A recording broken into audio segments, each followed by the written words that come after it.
for the Global Resilience Project and the winner of an Amazing Woman Award.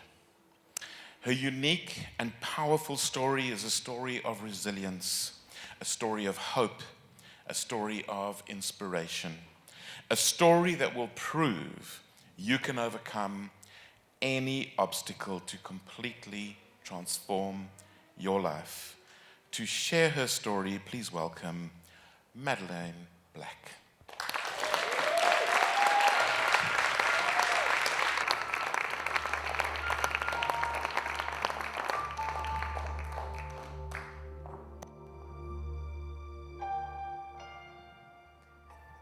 Is there something holding you back? Something that nobody else knows that you can't speak about? When I was 13, I knew that my childhood was over. I had this friend at school who was just like the most popular girl in the class. Everybody wanted to be her. And when she suggested a night out, I jumped at the chance. Now, her mum was away, and both of us did something that I'm sure a lot of you have done at one point in your life. We lied about where we were staying, and somehow we managed to convince a local off-license, this was the late 1970s, that we were both over 18, and we bought, of all things, a bottle of vodka, which we took to a local cafe in North London, which might sound pretty sophisticated, but it wasn't. It was pretty scuzzy. Now, I was just this skinny 13-year-old girl who had never drunk before. And unsurprisingly, the drink went straight to my head. And soon I was chucking up everywhere. And we were kicked out. 2 of the young men from our table left at the same time. And they put us into a taxi to take us back to my friend's mum's empty flat. You know, I've often wondered about the taxi driver from that night. Didn't he have a mother, a sister, a daughter? Couldn't he see what was already taking place in the back of his taxi? If he had intervened, he could have changed the direction of my life completely. But he chose to ignore what was already starting to take place. His only concern was to get us there as quickly without me being sick again. Once we arrived at the apartments, I was literally legless, and the 2 of them very unelegantly bumped and dragged me up 4 flights of stairs. When we got into the apartment, they separated us, putting us into different rooms, and I really thought that they were there to take me out of the clothes that I'd been sick in, put me in the bed, and let me sleep off the alcohol. But it became very clear very quickly that they were there for something else. It's very odd what takes place in your mind when you're being raped by 2 men. I could hear this barbecue down in the communal gardens, and I'm lying there whilst these men are violating my body, and I'm wondering, I wonder what they're eating, chicken or beef, burgers or kebabs, basically refusing to connect with the scene of the crime, my body. And when my attention came back into the room, I noticed that running around the top of the walls, there was this wallpaper border made out of pink and grey bows, and I counted them for hours, over and over and over again. There were 44 in total, which is a number that follows me everywhere still to this day. But after a while, the violence escalated and the counting didn't help anymore. And I literally left my body, which was so surreal. It was really weird because here I am on the floor, tied by a wrist and an ankle to the pipes of the radiator. And here I also am, sitting on top of the wardrobe, watching the scene down below. Very near to the end, the one that I just call the worst one. He picks up his knife and he holds it against my throat and he threatens me and says, "If you tell anyone, we will find you and we will kill you." I looked into his eyes and I believed him. And then they put me back in the bed and left. In the morning, I could hear this jingly, jangly sound, and I thought they were the keys in the door. I thought they're coming back to finish me off. But they weren't the keys. The sound came from the bracelets on my friend's wrist. She was now in the bed next to me. She was dressed. I was naked. She hadn't been touched at all. I had so many injuries on my body, but I had no idea at that moment how I had got them. There was traces of blood, semen, and excrement. There were bites, bruises, and cuts. They had burnt me on my thighs, and on my breast was cigarettes, and I had been stabbed. Everything was so hazy to me in that moment. The only thing that was clear was that nothing could ever be the same again. I then ran the hottest bath that I could, and I scrubbed my body till it was red raw. And once I got dressed, we both decided not to speak about it. You see, already I was thinking to myself, well, I had lied to my parents, I'd bought alcohol, I'd met boys. What did I expect? This was my fault. I'd brought it on myself. And then we went our separate ways. My friend went home to her grandma's, which was where she was meant to be staying, and I went back to my parents. The following day was Monday, a school day, and I went back to school as if nothing had happened. Except that's not quite true, because I know now that what we don't speak about leaks out of us, and it leaked out of me in so many ways. I had depression, I developed an eating disorder, I had fears, phobias, anxieties, and I used drugs and alcohol to disconnect, numb out, and forget. But worst of all was what it did to my mind. Whilst I still couldn't really remember too many details from that night, it just left me feeling so dirty, worthless, and contaminated. I didn't understand the point to being me or being alive.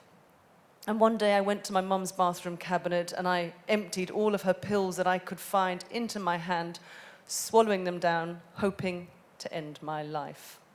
Clearly, it's not a spoiler, it didn't work. But can you imagine how I felt when I woke up in hospital, not even knowing I'd had my stomach pumped? You can't even get that right, I thought. You can't even kill yourself. What a loser. So from there, they transferred me to a children's psychiatric ward where I would spend 3 to 4 months. And when I was writing my book, somebody suggested to me that I could apply for my notes. So I did. It was a difficult read, but I wanted to see if they had any idea why a normal 13-year-old girl turned into one overnight who couldn't speak, who couldn't eat, and hated herself. They ignored what was underneath my behavior, and they just had me down as a depressed adolescent with anorexia. After a few months, I did put on enough weight, and they allowed me to go home. But I wouldn't say that my behavior improved. I would say that I rebelled even more for years, partying hard, becoming promiscuous, because I was just too scared to say no. One particular night or early morning, I'm sneaking in, and my mum is waiting in the hall for me. She never waits up. She was so angry, and she's shaking me, and she's saying, "Don't you realize the danger you could put yourself in? Anything could happen." Inside my head, I am screaming out the words, but I couldn't find my voice. So I decided to write a note, which I left on my pillow the following morning before I went to school. And when I came home, both of my parents are now waiting for me. "Is this true?" my dad asked me. "Yes," I replied quietly.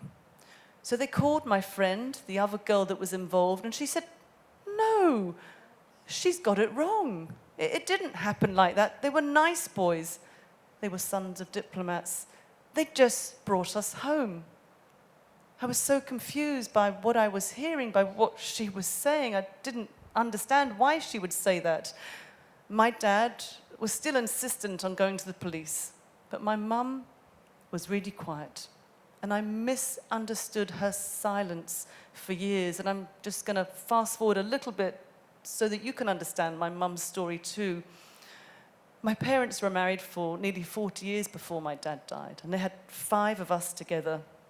But she had a secret that she could never tell my dad. She disclosed to me that as an 8-year-old girl, she had been raped by a neighbor. Every time my grandma would send her to play with her friend, her father would abuse my mum. She was able to tell her brother, who then told their parents. And this man was charged. They also discovered he was abusing his daughters. But whilst he was inside, my mum's family packed up their house, moved away, and they never spoke about it again. So when I am confronting her with my story, she couldn't say anything. My dad never knew, but all of her unprocessed trauma silenced her. But in that moment, I thought, my friend has betrayed me, and my mum doesn't believe me. It was one of the darkest chapters in my life, but it got worse. My mum discovered that me and my friends were smoking a lot of dope. So she decided to do the worst thing that any parent could do to a teenage child. She called all of my friends' mums to let them know exactly what we were up to. Can you imagine how popular I was at school? Nobody was speaking to me. I would go to the park in my school uniform, hang around the swings, smoke a few joints, and come back at the end of the day. So when my parents said to me, maybe it's a good idea to get away from all these bad influences, go traveling for a year or so, I just thought, well, what have I got to lose? So I did.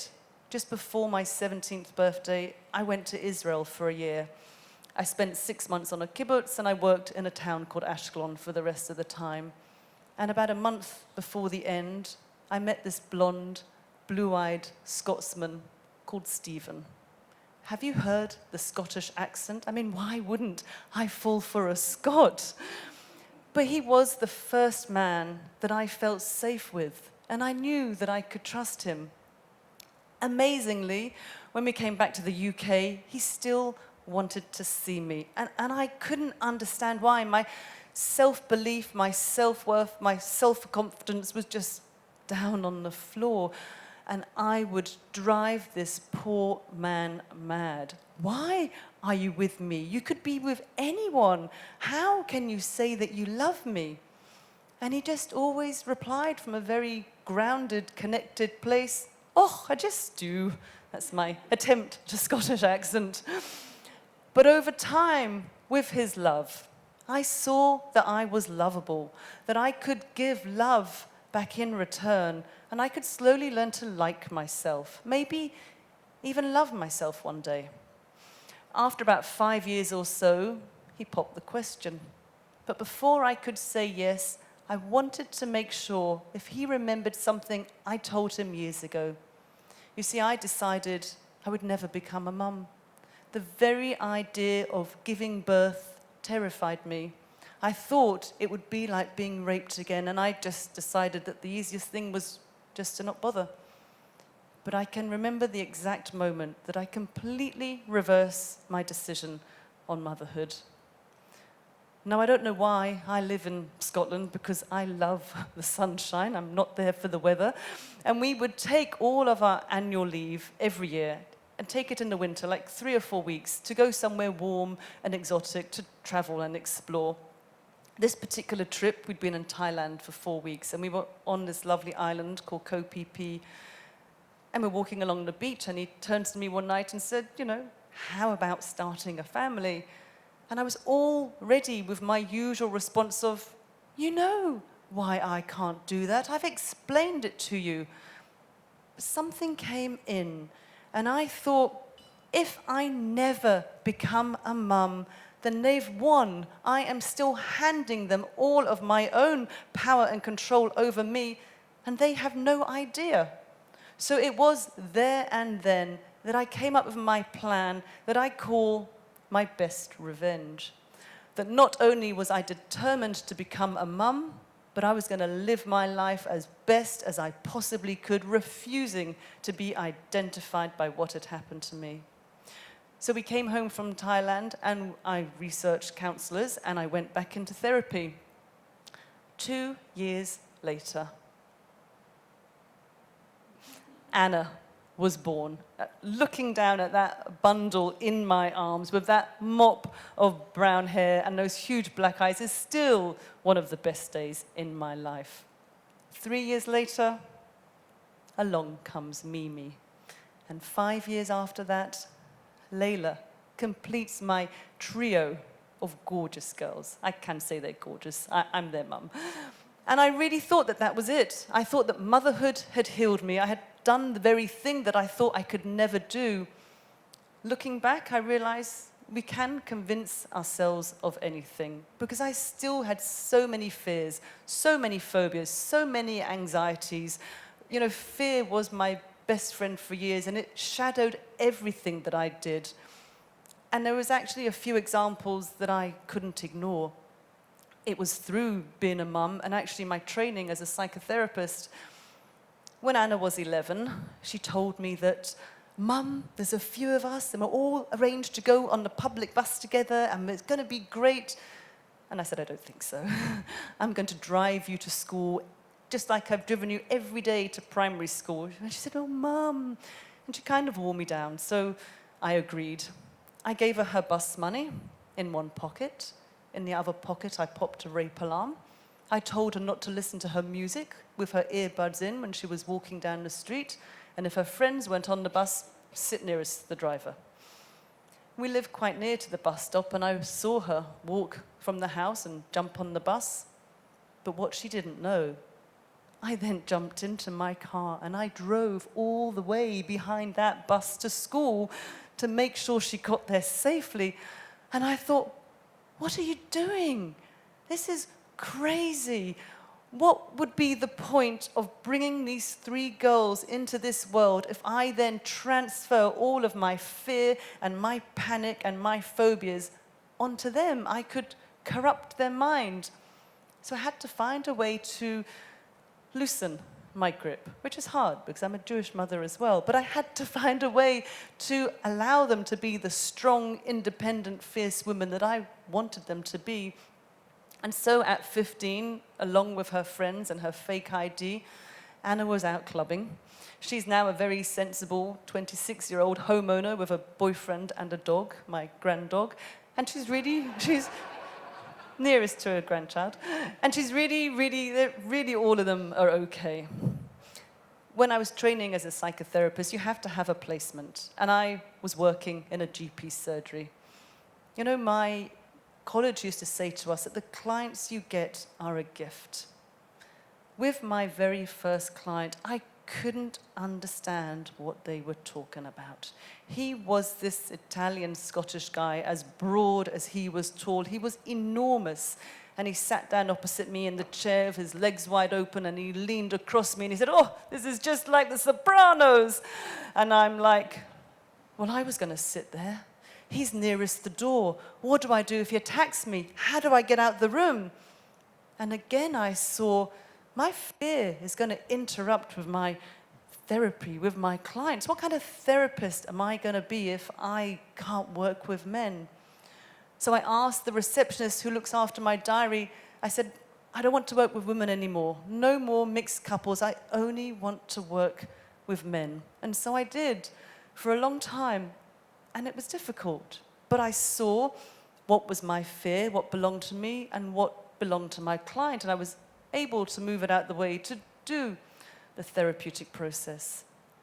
And then I got my gift. This young guy in his 30s, tall, softly spoken Scottish guy, sat down with me to do some sessions.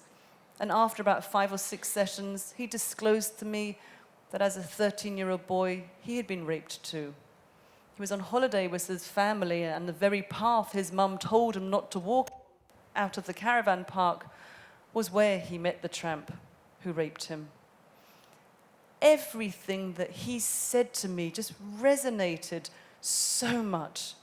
When he told me that he just felt so contaminated, that he washed his skin with cleaning products. He didn't know that the therapist sitting opposite him used bleach in her bath most nights and a scouring pad. When he told me that he could smell the man on him, that he felt dirty and he had to change his underpants a few times a day, he didn't know that the therapist sitting opposite him had about 4 to 5 changes of underwear. We've mentioned underwear again, sorry, in her bag. And then I saw, he thinks and feels just like a woman. But then I got it. He thinks and feels just like a human being. And that really helped me to realize that my fears weren't real. Everything I told myself about my fears was based on what had happened to me or based on what could happen to me. Right here, right now, I was okay. I think of a couple of acronyms when I think of the word fear, which I'm sure you'll all know. It's nothing new. False evidence appearing real, or face everything and rise. I decided I had done that first one for too long. It was time to give the second one a chance. Now, I had lived with undiagnosed PTSD for many years, and little by little I started to challenge myself, and they might not sound like huge deals to any of you, but fear was my best friend, but I decided we had to break up. So I set myself challenges. I put myself into situations that normally would have terrified me. Walking into a room, I always had to put the light on. If Stephen was away and the wheelie bin needed to go down at the end of the garden at night, I wouldn't put it out. If I was driving in my car, I put the buttons down straight away. If I went to a car park and it was above the first floor, I couldn't go in a lift by myself, but I started to challenge myself. And it made me realize, it's my imagination. That night that I left my body, I never felt like I was back in. I never felt connected. I was left like a shell, like a house with no furniture in. And I really realized I have to be back in, to be connected to my source, to be grounded, to be back on this planet. And as I love sport, I decided to use sport. Now, I have nothing against the runners or running in this room, but I used to run every day. I could run for hours, which was brilliant for my marathon training. But I saw when I was running on empty. There was nothing in my legs. And when I saw that, I hung up my running shoes, and I've never, ever run again since. So I decided to replace it with going to the gym. And as I was challenging myself, I got a male personal trainer, a lovely, gentle guy called Patrick, who introduced me to this room in the gym that I never would have dared gone to by myself. The sounds, the smells, the sounds just intimidated me. It was the weights room. But he taught me powerlifting, Olympic lifting, weightlifting, and when you're trying to deadlift twice your body weight, you have to be connected into your feet, your upper back, your core, in order to lift heavy shit off the ground. It really helps. At the age of 41, I went to my first karate class.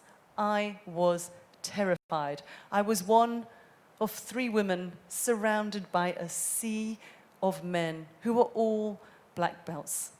But that class, my karate family, has shown me that whilst I've seen the worst of men, I've also seen the best of men too. We used to take our kids on sporty holidays, Stephen and I, and we would go to water sport holidays in Turkey and Greece. We decided the very first time we went that we would learn how to dinghy sail. I was so bad. I kept getting bashed by the boom, my boat kept capsizing, I was going round in circles, and even more annoyingly, Stephen was getting on really well, which just made me even more annoyed and frustrated. And out of the corner of my eye, I saw these windsurfers bobbing along, and I thought, well, they've just got a board and a sail to hold on to. Surely that's got to be easier.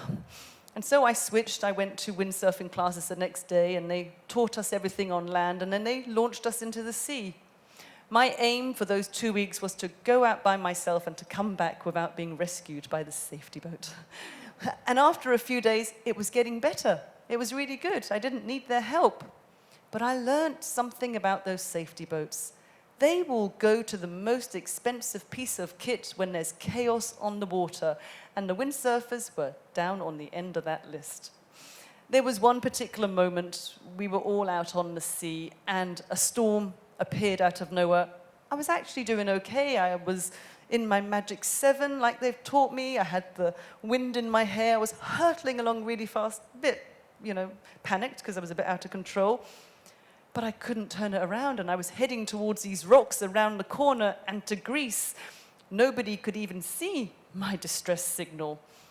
And then I saw, windsurfing is really like my life, because it reminds me that, yeah, I'm going to get knocked off my board many times, but I will always continue to get back up and continue to try to ride the waves. I will need help from people some of the time, but most of the time, I've got to do it for myself. And so I was panicking as I was heading around the corner and starting to cry and shaking. I dried my tears. I said a lot of sweary words out loud.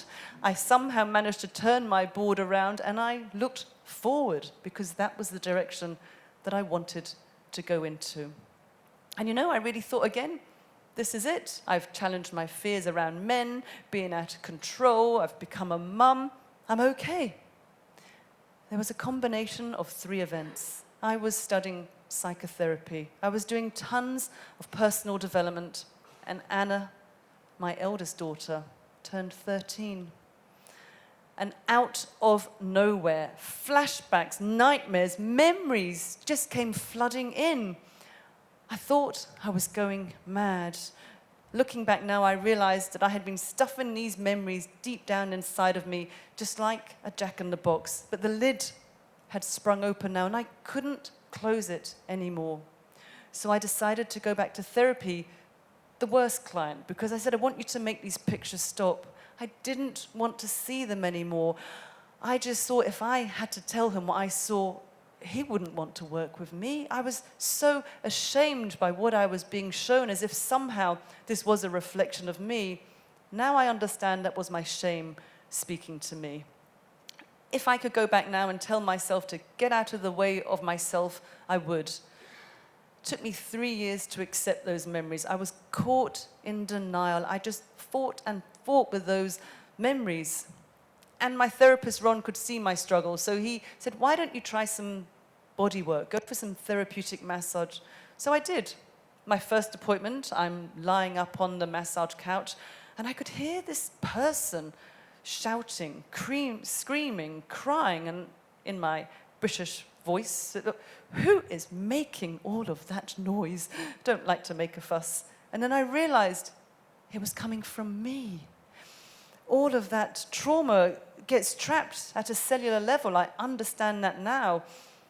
And in that moment, it actually really helped. I thought I couldn't trust my mind. I mean, what is our mind? If we cut it open, it doesn't bleed. But I had to trust my body. There's no way I could make it respond that way.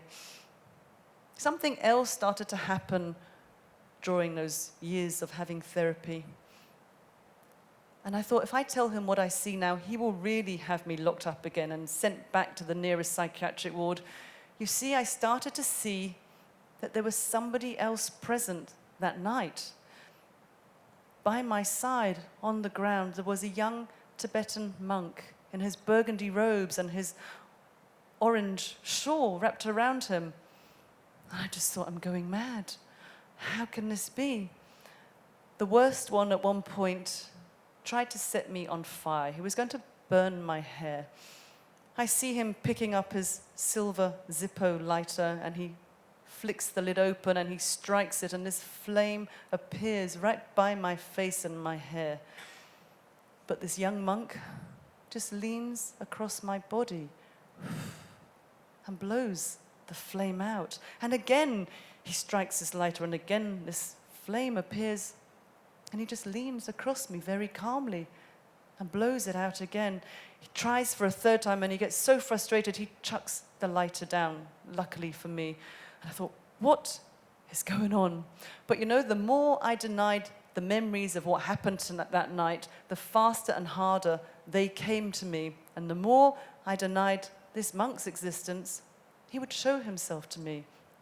I would be at my window in the kitchen doing the washing up, and he would just swish past, or I'd feel his fabric from his robes brush past me, or he'd be stroking my hair, my face, telling me, you're okay, you're going to be all right. They don't kill you. And I thought, I have to speak to him about this. I couldn't keep it in any longer. You know, most of my memories came back to me in my dream state. I would be in bed at night, and every night a nightmare would wake me with fresh memories. Stephen was obviously by my side, and usually snoring.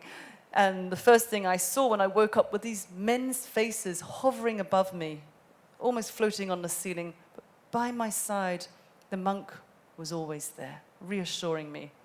So I told him, and he said, yeah, that can happen. I said, what do you mean? He said, but you were so close to being killed that you were just taken to another dimension, and you saw your protector. And to be honest, I still don't 100% know what happened or understand it, but I know that when I am caught in denial and refusing to accept those memories, I was very capable of driving myself crazy. The denial and not accepting him was worse than the pictures themselves. Very near to the end of these sessions, my therapist suggested something outrageous to me one day. Perhaps these two young men weren't born rapists, he said. I couldn't believe what I was hearing. How dare he say that to me? I was so angry. You see, for years, I fantasized about somebody kidnapping the two of them, taking them to an empty flat, beating them up, tying them up, raping and torturing them for 4 to 5 hours on end, just like they had done to me. Then they would understand that the impact of rape, it doesn't last for one night. It lasts decades.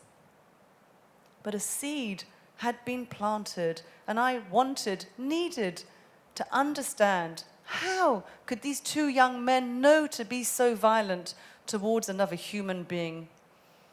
And I remembered something that a good friend said to me years ago, which I never forgot. My friend Anne used to be a midwife, and she told me that she had delivered thousands of babies, and she never once met an evil one. And just like her, I do believe we are all born a blank page, a blank sheet, but we get conditioned, corrupted, influenced by life. And I wondered, what had they seen or heard or experienced to make them behave that way with me? And somehow, I started to feel compassion in my heart towards them.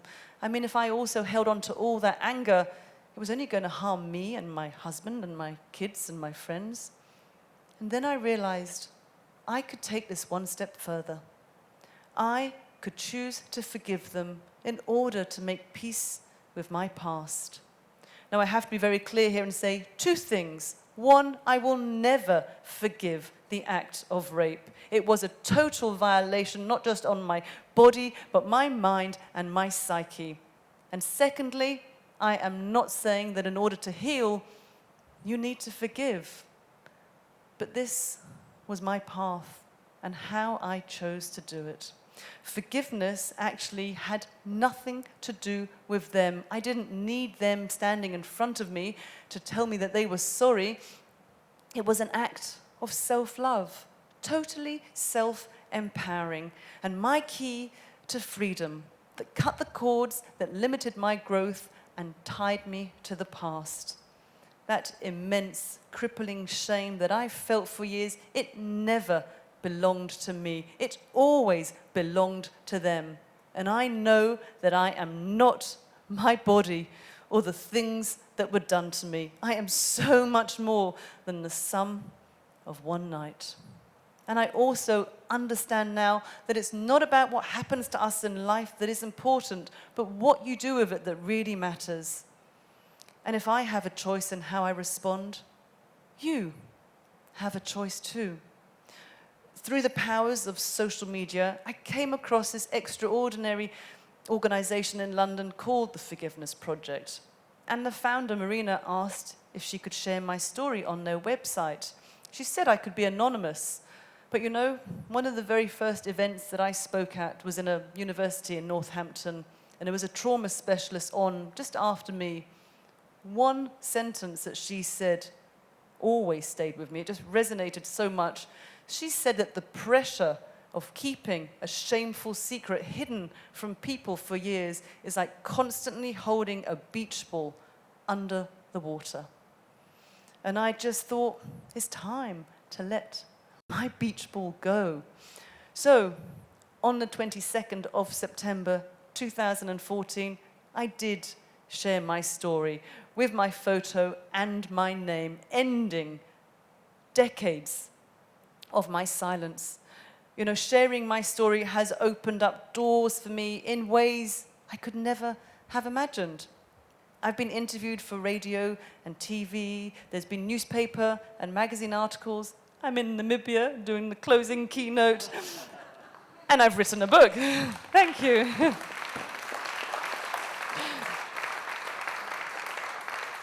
And it was just before my book was published that I truly learnt the power that comes when we share our stories, that we are not storytellers, but story healers.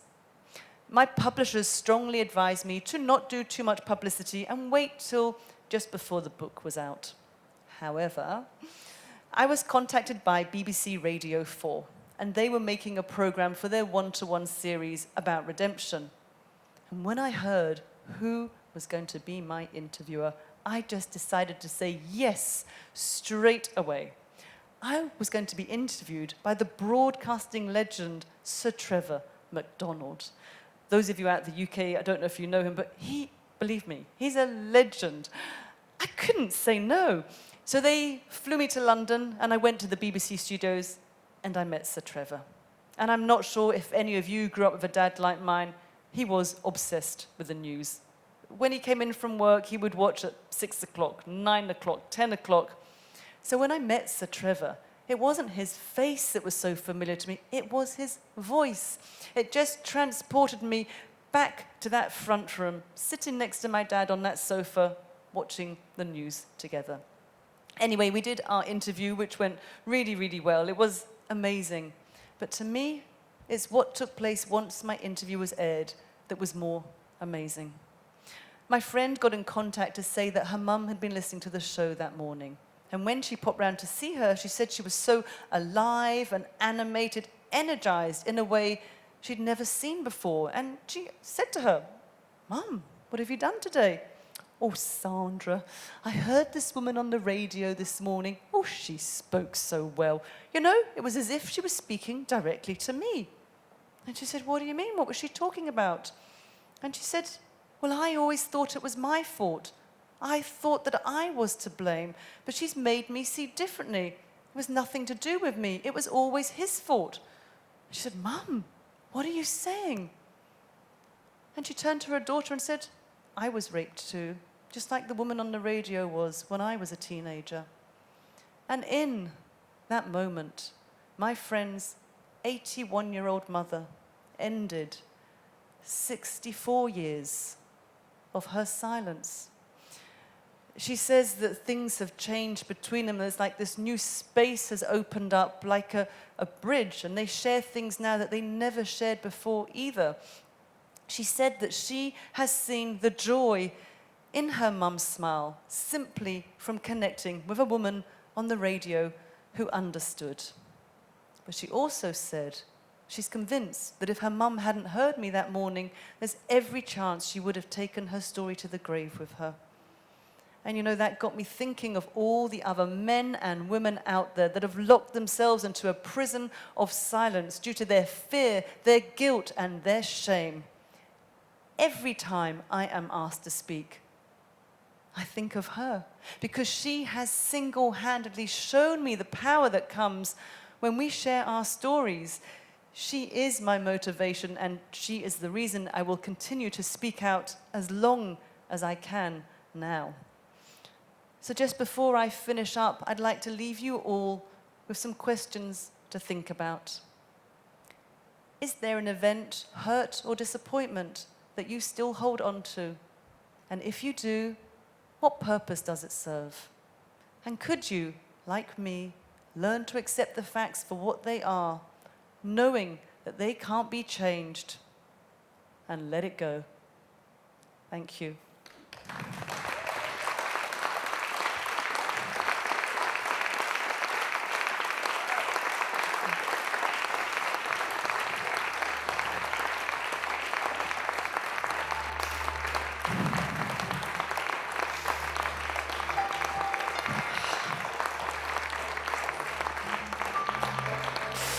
Oh.